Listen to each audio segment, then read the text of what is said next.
Alors dans cette vidéo, on va voir une nouvelle fonction qui est la fonction delay. Et cette fonction, je vais la mettre dans le programme que l'on a pu voir dans les vidéos précédentes et je vais tester ce que fait cette fonction. Alors maintenant, on va voir une nouvelle fonction qui est la fonction delay. Donc la fonction delay permet de mettre en pause le programme. Le temps est en millisecondes. Donc 1 seconde égale 1000 millisecondes. Donc si je veux faire une pause de 5 secondes, il faudra que je mette dans la fonction delay 5000 pour 5000 millisecondes. Exemple, delay, j'ouvre la parenthèse 250, je ferme la parenthèse, point virgule. Donc / pour le commentaire, attendre 0,25 secondes. Donc à noter que lorsque l'on utilise la fonction delay, le programme est vraiment mis en pause, ça veut dire qu'il s'arrête temporairement. Et donc si on a sur des entrées analogiques des capteurs de température par exemple, et bien ces capteurs de température ne prendront plus de valeur car le programme aura été mis en pause par la fonction delay. Donc je reprends le programme que j'ai présenté dans les vidéos précédentes, que j'ai pu tester aussi. Donc là je vais rajouter la fonction delay. Donc je vais la rajouter après l'instruction else, delay, et je vais mettre 5000 millisecondes. Comme ça fera 5 secondes. Comme ça on aura le temps de voir le phénomène. Alors j'ai uploadé le programme dans l'Arduino. Et j'appuie sur le bouton poussoir. Et je relâche le bouton poussoir. Et on observe que la diode verte s'éteint et que les deux diodes rouges restent allumées 5 secondes.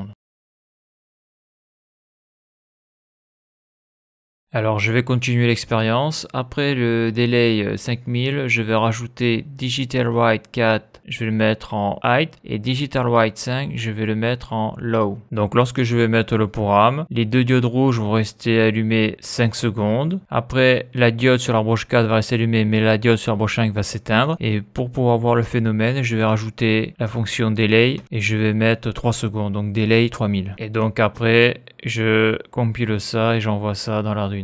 J'appuie sur le bouton poussoir. Les deux diodes broche 4 et 5 restent allumées pendant 5 secondes.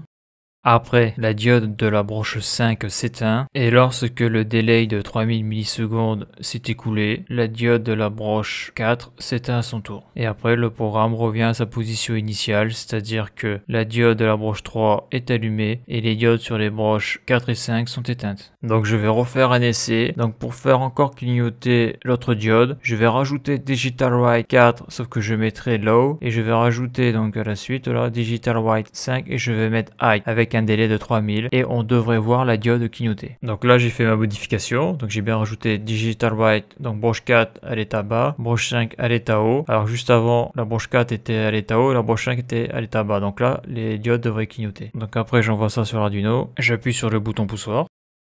Le premier délai de 5 secondes s'exécute. Le deuxième délai de 3 secondes s'exécute. Le troisième délai de 3 secondes s'exécute. Et après, retour à la position initiale du programme. Alors voilà pour cette vidéo. Si tu as aimé la vidéo, n'hésite pas à la liker et à la partager. Tu peux t'abonner à la chaîne. Tu peux aller voir les articles de mon blog qui traitent de l'électricité, du chaud et du froid. Et pour ceux qui voudraient me soutenir financièrement dans la reproduction de mes vidéos par un don, le lien est sur la page d'accueil de la chaîne YouTube. Merci et à bientôt pour une prochaine vidéo.